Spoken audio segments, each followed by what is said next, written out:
Islamia senior secondary school Sikar के online platform पर आपका स्वागत है। आज से हम जिस टॉपिक पर डिस्कस करने जा रहे हैं वो आज का अपना टॉपिक है मानव वुमेन हार्ट जो है बॉडी का महत्वपूर्ण ऑर्गन होता है, इसलिए आज हमने इस टॉपिक को चुना है। ये मानव हृदय जो है होता क्या है? सबसे पहले हमने यहाँ लिखा है पेशी पंपिंगम होता है। पेशी पंपिंगम मतलब ये शरीरनों से प्राप्त रक्त उन्हें शरीरनों में पंप करने का कार्य करता है। इसकी उत्पत्ति जो है भ्रूणीय मिसोडर्म के द्वारा होती है। ये भ्रूणीय मिसोडर्म एम्ब्रियोनिक मिसोडर्म जो है कि एम्ब्रियोनिक के जनन स्तर होता है, प्राथमिक जनन स्तर होता है जो ग्रेजुएशन के दौरान बनता है। अब हम मानव हृदय की स्थिति की बात करें तो हमने यहाँ पर लिखा है कि वक्ष समूह में बाईं ओर उस अवकाश यानी मीडियस सिग्नल स्पेस में हृदय जो है वो पाया जाता है। ठीक है, अब ये जो उस अवकाश क्या होता है? अपने बाईं तरफ यानी ये अपने जो श्वसनांग है फेफड़े जो है इनके बीच एक स्पेस होता है, यहाँ बीच में कैविटी होती है, अवकाश होता है जिसको मीडियस सिग्नल स्पेस कहते हैं। और इसमें कौन स्थित रहता है? हृदय जो है, हार्ट जो है वो स्थित रहता है। इसका भार जो है, वेट की बात करें तो पुरुषों में इसका भार जो है 300 ग्राम होता है। महिलाओं में थोड़ा सा इसका भार जो है कम होता है, लगभग 250 ग्राम होता है। ये भार जो है लगभग है। इसके बाद इसके आकार की बात करें तो अपना मुट्ठी के जैसा इसका आकार होता है। लंबाई की बात करें तो मानव हृदय की लंबाई जो है ये 12 सेंटीमीटर होती है, चौड़ाई जो है 9 सेंटीमीटर होती है। ठीक है, आगे हमें इसकी संरचना की बात करें तो संरचना में हमें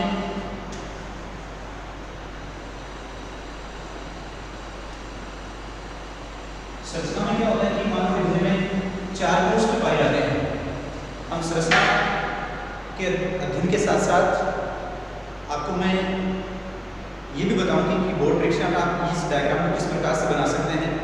12वीं क्लास RBSE में यदि ये प्रश्न आता है मानव हृदय की संरचना का वर्णन तो ये 4 अंक का प्रश्न आता है और 56 नंबर में ये जो है बहुत ही महत्वपूर्ण होता है।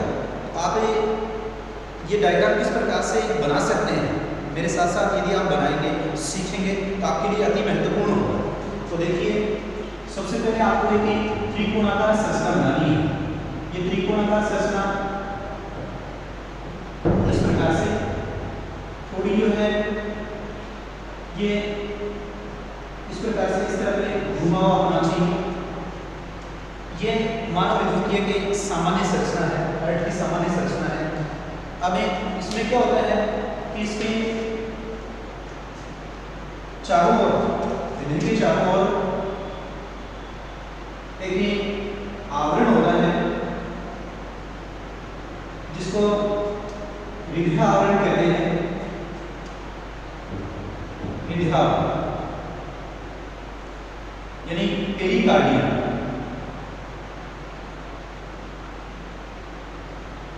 ये जो हृदय आवरण जो होता है ये 2 भागों में विभक्त होता है।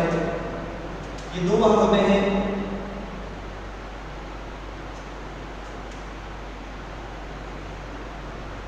पैराइटल पेरिकार्डियम और विसरल पेरिकार्डियम। इन्हें दोनों के मध्य में फ्लूइड बना रहता है। इसे फ्लूइड को पेरिकार्डियम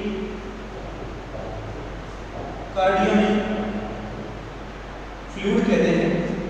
ये पेरिकार्डियम फ्लूइड जो है हृदय की भित्ति को संकुचन के दौरान घर्षण से बचाता है, फ्रिक्शन से बचाता है।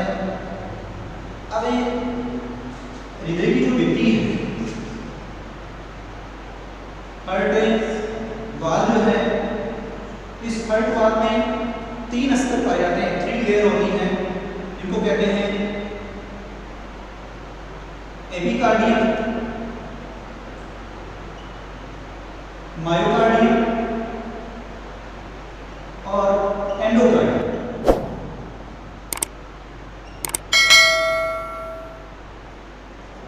ये जो एपिकार्डियम है ये एक प्रकार से विसर्ग पेरिकार्डियम ही होता है। एपिकार्डियम ये जो है तंतुमय संयोजी ऊतक से बना होता है। मायोकार्डियम ये जो है पेशी स्तर होता है, यानी कार्डियक मसल्स का बना होता है, इसकी अलग एक प्रकृति होती है। एंडोकार्डियम ये सबसे आंतरिक स्तर, सेल की उपला स्तर होता है। ठीक है, ये हृदय की भित्ति की बात होगी। अब हृदय के अंदर की तरफ 4 कोष पाए जाते हैं। ये 4 कोष में कौन कौन से होते हैं?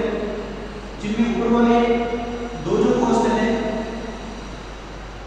ये आलिंद यानी एट्रियम, और नीचे वाले 2 जो कोष होते हैं ये नीले कहलाते हैं, वेंट्रिकल कहलाते हैं। तो इसमें ज़्यादा जो है तकलीफ होने के कारण मैं इस तरफ वाला ये मिटा रहा हूँ। तो देखिए आप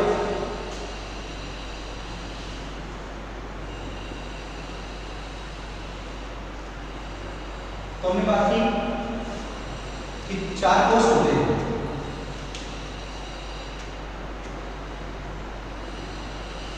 मानव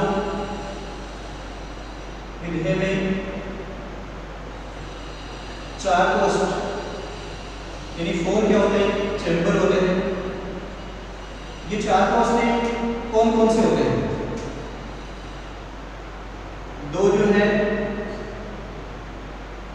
आलिंद और 2 क्या होते हैं?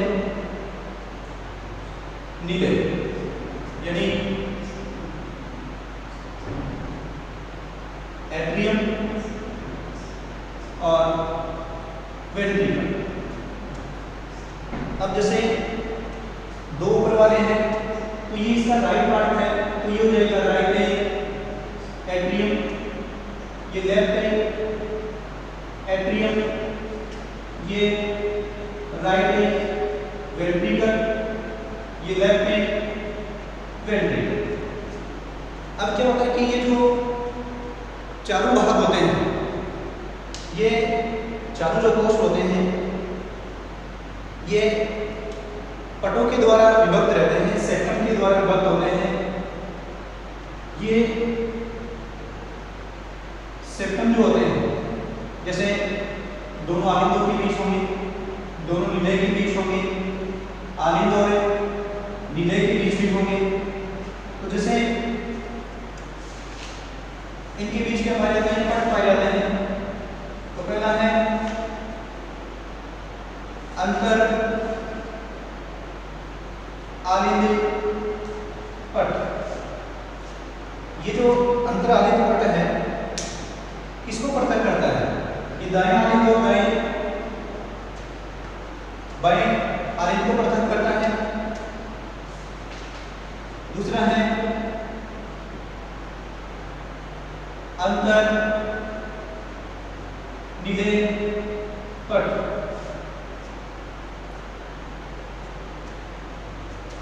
यहां भी इन दोनों के बीच अंतर नीले पट।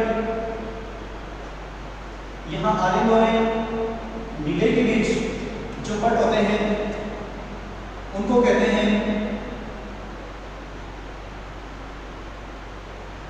आलिंद नीले पट, एट्रियो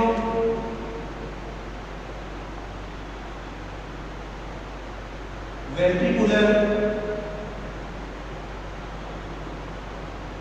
सेप्टम। ये कहाँ पाया जाता है? ये जो है इस प्रकार से इन दोनों आलिंद और नीले के बीच स्थित रहते हैं।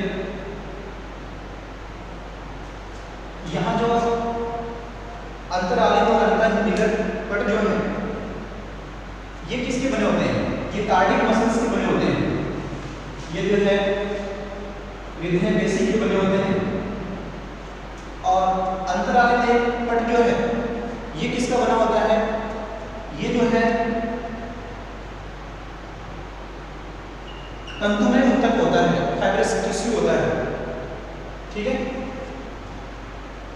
यहाँ आलिंद और नीले के बीच जो दरार होती है, यहाँ ये जो गेप होता है बीच में, इस दरार को कहते हैं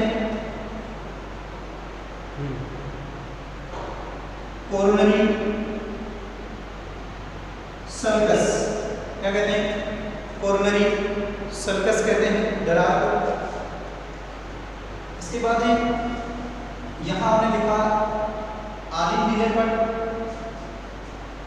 एक आलिंद नीले पट में आलिंद और नीले एक दूसरे से छिद्रों के द्वारा समन्वित रहते हैं।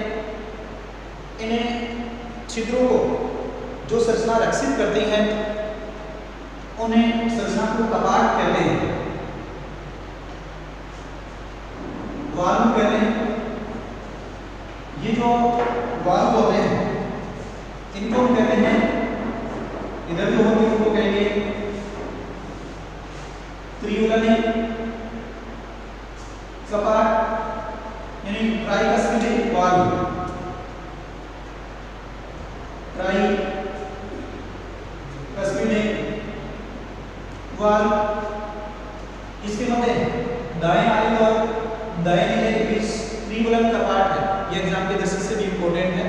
ये पूछा जा सकता है कि त्रिवलन कपाट कहाँ पाए जाते हैं, ये पीएमटी में भी पूछा जा चुका है। और ये बाएं आलिंद और दाएं नीले है, इनके बीच जो कपाट होंगे इनको हम कहेंगे द्विवलन कपाट, बाइकस्पिड वाल्व, ठीक है। इसके बाद ये जो त्रिवलन और द्विवलन कपाट जो होते हैं ये किसके द्वारा जुड़े रहते हैं, ये जो है यहाँ हृदय की भित्ति से जो पेशियां निकलती हैं इन पेशियों को कहते हैं पेपिलरी पेशियां। इन पेपिलरी पेशियों से कंडराओं के द्वारा कार्डोटेंडेनी जो होती है उसके द्वारा ये जुड़े रहते हैं, ताकि ये कपाट जो है उल्टे नहीं, यानी इसी दिशा में ये बने रहते हैं, ठीक है। यानी पेपिलरी पेशियां जो हृदय की भित्ति से निकलती हैं उनके द्वारा ये जुड़े रहते हैं। इसके बाद आगे हमें चर्चा करते हैं। सबसे पहले जो ऊपरी कोष्ठ है, यानी ऊपरी कोष्ठ का नाम क्या हो जाएगा, पहले क्या है, दायां आलिंद, राइट एट्रियम। ये राइट एट्रियम है, ये लेफ्ट एट्रियम की तुलना में बड़ा होता है। क्यों होता है, क्योंकि यहाँ ये जो दरार होती है, सॉरी ये जो पट होता है अंतर आलिंद पट, इस पट की वजह से ये जो कोष्ठ है ये बड़ा होता है। दाएं आलिंद में क्या होता है कि महाशिरा के खुलने के लिए छिद्र पाया जाता है, यानी इसमें कौन होती है, महाशिरा होती है। ये महाशिरा क्या करती है, शरीरों से प्राप्त अशुद्ध रक्त को दाएं आलिंद में भरती है और शरीरों से प्राप्त जो निम्न महाशिरा है इसको हम कह देंगे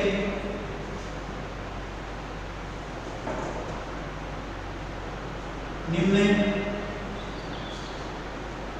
महासीरक, इसको हम कह देंगे ऊर्ध्व महासीरक, सुपीरियर वेना कावा, इसको हम कह देंगे इंफीरियर वेना कावा। ऊर्ध्व महासीरक अपने गर्दन के यानी कंधे से ऊपर वाला भाग जो है, इससे प्राप्त अशुद्ध रक्त को दाएं आधे में बढ़ती है, राइट वेंट्रिकल में बढ़ती है। निम्न महासीरक इंफीरियर वेना कावा जो है, नीचे वाले जो पार्ट्स होते हैं बॉडी के, वहां से प्राप्त अशुद्ध रक्त यानी जिसमें ऑक्सीजन की कमी होती है, ऐसे रक्त को दाएं आधे में भरने का कार्य करती है। दाएं आधे में एक पेशीय तंतु पाया जाता है, इस पेशीय तंतु को हम कहते हैं एसएन, साइनो-एट्रियल नोड कहते हैं। ये हृदय स्पंदन के लिए सक्रिय विभव उत्पन्न करता है, क्रियाशील विभव उत्पन्न करता है, एक्शन पोटेंशियल उत्पन्न करता है, इसीलिए इसको हृदय का पेसमेकर कहते हैं। एसएन की स्थिति आपसे पूछी जा सकती है, एसएन कहाँ पाया जाता है? महाशिरा छिद्र के पास एसएन पाया जाता है, ठीक है। इसके बाद है यहाँ जो ये जो होता है, इस पर एक अंडाकार गर्त होता है जिसको फोसा ओवलिस कहते हैं। शिशु जो होते हैं उनमें यहाँ एक छिद्र पाया जाता है जिसको फोरामेन मैग्नम कहते हैं या फोरामेन मैग्नम कहते हैं। ये जिन शिशुओं में बना रहता है उनको ब्लू बेबी कहते हैं। यहाँ दाएं आधे में रक्त भरने के बाद रक्त ऐसे रक्त किसमें आ जाता है? बाएं नीले, और बाएं नीले से आपको याद रखना है कि जो महाधमनी निकलती है इसको हम कहते हैं फुफ्फुस महाधमनी या फुफ्फुस कार्ड कहते हैं। ये दो शाखाओं में विभक्त हो जाती है, दो शाखाओं में विभक्त हो जाती है। इन्हें इसको हम क्या कहते हैं? ये हो गई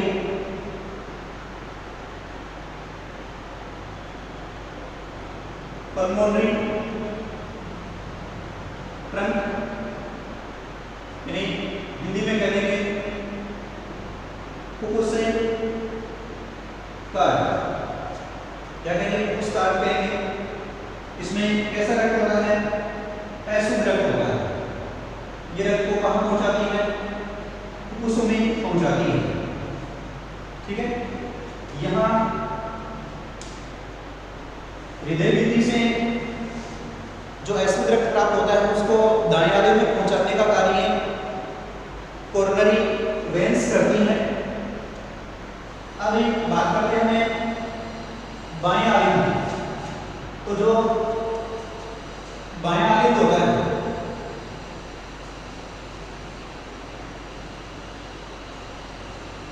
बाएं आधे दाएं आधे की अपेक्षा छोटा होता है। इसमें जो पल्मोनरी वेन्स जो होती है ये शुद्ध रक्त भरती है। यहाँ पल्मोनरी फुफ्फुसीय शिराएं जो है शुद्ध रक्त भरती है। अधिकांश शिराएं जो होती हैं उनमें अशुद्ध रक्त बहता है, लेकिन ये जो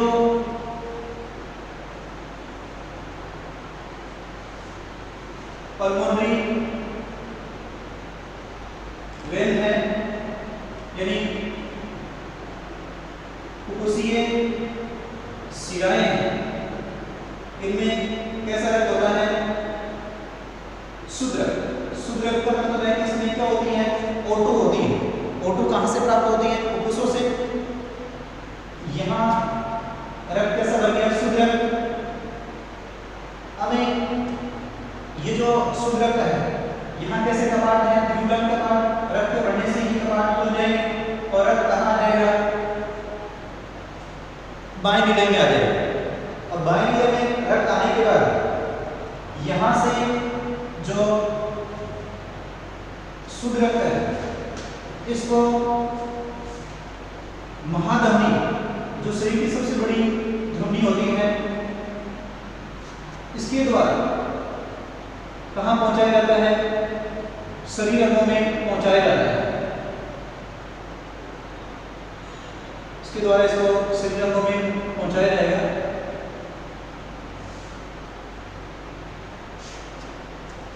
यहां हमने बात की थी पल्मोनरी वेन्स, उसी सिराएं, उसी सिराएं, ये जो सिराएं हैं ये किससे प्राप्त करेगी, ये रक्त जो है बाएं उससे प्राप्त करेगी। यहां इस तरफ जो होगी ये सिराएं कहां से प्राप्त करेगी, दाएं उससे रक्त प्राप्त करेगी। इनमें कैसा रक्त है, शुद्ध रक्त है। यहाँ ये जो पल्मोनरी ट्रंक है ये दो शाखाओं में विभक्त हुआ था यहाँ पर, तो ये तो रक्त कहाँ पहुंचा देगा, बाएं फुफ्फुस में, और ये कहाँ पहुंचा देगा, दाएं फुफ्फुस में। ठीक है, ये हृदय की एक सामान्य संरचना है जिसमें आपको समझना है कि हृदय में 4 कोष्ठ पाए जाते हैं। ऊपर वाले 2 कोष्ठ काले, नीचे वाले 2 कोष्ठ नीले। ऊपर वाले कोष्ठ नीचे वाले कोष्ठों की अपेक्षा छोटे होते हैं, ऊपर वाले कोष्ठ छोटे और नीचे वाले कोष्ठ बड़े होते हैं। ऊर्ध्व महाशिरा दाएं आलिंद में अशुद्ध रक्त बढ़ती है अपने कंधे से ऊपर वाले भाग से। निम्न महाशिरा शरीर से प्राप्त है, अशुद्ध रक्त बढ़ती है। यहाँ अशुद्ध रक्त बढ़ने के बाद ये अशुद्ध रक्त कहाँ आ जाएगा, दाएं नीले में आ जाएगा। दाएं नीले से आपको याद करना है कि क्या निकलती है, पल्मोनरी उस कार्ड निकलता है, उस ये महाधमनी निकलती है। महाधमनियाँ जो होती हैं इसके प्रारंभिक भाग में अर्धचंद्राकार कपाट पाए जाते हैं, सेमिलुनर कपाट वाल्व पाए जाते हैं जो रक्त को विपरीत दिशा में जाने से रोकते हैं। दूसरी तरफ है ये जो बायां आलिंद है उसमें क्या खुलती है, उसी सिराएं खुलती हैं। इनके खुलने के लिए यहाँ 4 छिद्र पाए जाते हैं। ये शुद्ध रक्त इसमें पहुंचा देगी। शुद्ध रक्त भरने के बाद O2 युक्त रक्त भरने के बाद रक्त कहाँ आ जाएगा, बाएं नीले में आ जाएगा। बाएं नीले से रक्त को उसी महाधमनी के द्वारा ये कहाँ पहुंचा दिया जाएगा, ये जो है शरीर अंगों में पंप कर दिया जाएगा। महाधमनी शरीर अंगों में पंप करती है, उसी महाधमनी फेफड़ों में अशुद्ध रक्त पहुंचाती है। जो ग्रीन कलर है उसमें अशुद्ध रक्त डीऑक्सीजनेट रक्त जो है वो परिवहित होता है, और रेड कलर जो है, रेड कलर में जो हमने दर्शाया है उनमें O2 युक्त रक्त जो है परिवहित होता है। ठीक है ना।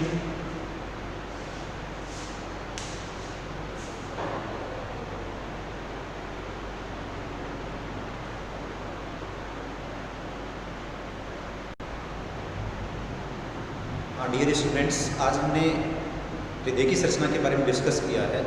इस टॉपिक से संबंधित आपको कोई भी समस्या हो तो आप कमेंट बॉक्स में डाल सकते हैं, और आप जो है एग्ज़ाम की दृष्टि से इसको प्रिपेयर करें, तैयार करें, ताकि आप ये 4 अंक का जो प्रश्न है वो ठीक कर सकें। मैंने जो डायग्राम बनाया है, आप इस प्रकार से डायग्राम बनाएंगे तो आपके नंबर कटने की संभावना बिल्कुल भी नहीं रहेगी। ठीक है, आप इसको सरल तरीके से इस प्रकार बना सकते हैं, किताब में चाहे कैसा भी दिया हो। ठीक है, थैंक यू।